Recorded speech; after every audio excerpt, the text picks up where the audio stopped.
আমাদের বাড়িতে আয়োজন করা হচ্ছে ভুরি ভোজের। কালকে তো রাত্রিবেলা এমনিতেই কেক কাটা হয়েছে, এখন আমাদের রান্না হবে বার্থডে সেলিব্রেশনের জন্য ঘরোয়া রান্না। তো প্রথমেই আমাদের রয়েছে চিংড়ি মাছ। ব্যাঙ্গালোর হলেও এখানে চিংড়ি মাছটা ভালোই পাওয়া যায়, তো এখানে চিংড়ি মাছের একটা পদ রান্না করা হবে। তার সঙ্গে রয়েছে আমাদের রুই মাছ। রুই মাছের হবে কালিয়া বা ঝোল।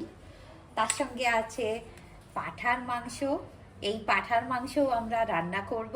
আর আছে সুন্দর বর্ষাকালের মাছের পেটের ডিম, এটারও হবে মাছের ডিম ভাজা হবে, কিংবা ডিমের ঝাল তৈরি করব আমরা। এখানেই শেষ না, আমাদের আরও রয়েছে পাবদা মাছ। আমরা এই পাবদা মাছটাকে সর্ষে দিয়ে রান্না করব। আর এর সঙ্গে জন্মদিনে যেটা না হলেই নয়, আমরা রান্না করব পায়েস। পায়েসটা রান্না হয়নি, রান্নার সময় আমরা আবার এই পায়েস রান্না কেমন করে করছি এটা আপনাদেরকে দেখাবো। আমরা এখানে নিয়ে নিয়েছি পায়েস বানানোর উপকরণ। প্রথমেই আমাদের রয়েছে এখানে কিশমিশ আর কাজু বাদাম, এগুলো সুন্দর করে ধুয়ে রেখেছি। এখানে আছে মিল্ক পাউডার, আমরা আমুলের লিকুইড মিল্ক ব্যবহার করব, তার সাথে আমরা একটু মিল্ক পাউডারও দেবো। মিল্ক পাউডার দিলে আমাদের পায়েসটা ঘন হবে।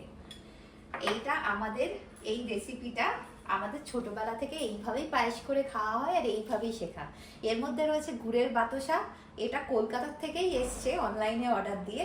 এটাও দেয়া হবে পায়েসে মিষ্টির জন্য, চিনি দেওয়া হবে, তার সাথে এটাও দেওয়া হবে।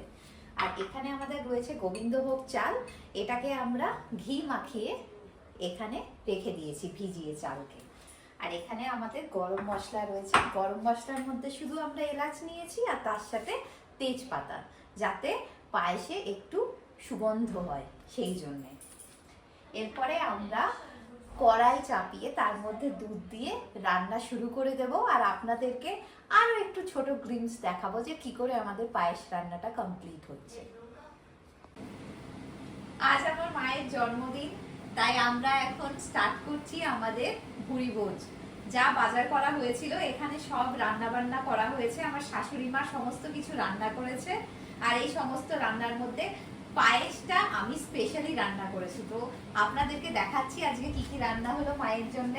এখানে আমাদের রয়েছে লতি দিয়ে চিংড়ি মাছ, তারপরে রয়েছে আলু পেঁয়াজ ভাজা, এখানে আমাদের রয়েছে পায়েস, আর এখানে রয়েছে চিংড়ি মাছের মালাইকারি। এটা রুই মাছ আলু দিয়ে বড়ি দিয়ে বেগুন দিয়ে রান্না করা। তারপরে সেই খাসির মাংস, যেটার অলরেডি ব্লগ আমরা পোস্ট করেছি, যা রিল করা হয়েছে। আর এরপরে রয়েছে পাবদা মাছ, এটা হচ্ছে পাবদা মাছের সর্ষে দিয়ে ঝোল। আর রয়েছে এখানে দই মিষ্টি।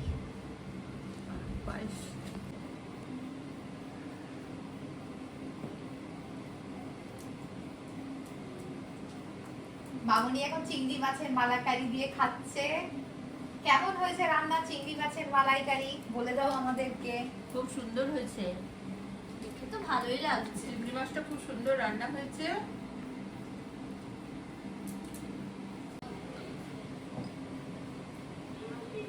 মাংসটা খেয়ে দেখো, আমাদেরকে বলো মাংসটা কেমন রান্না হয়েছে।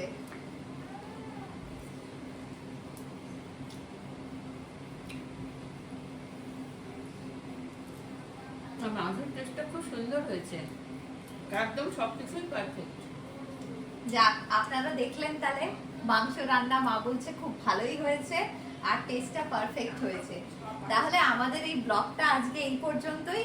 আপনাদের সাপোর্টটা আমাদের জন্য খুবই জরুরি, আপনারা আমাদেরকে এইভাবেই সাপোর্ট করবেন। আমাদের পেজটা লাইক করুন, শেয়ার করুন এবং কমেন্টস করুন। আবার দেখা হবে নেক্সট ব্লগে আপনাদের সাথে।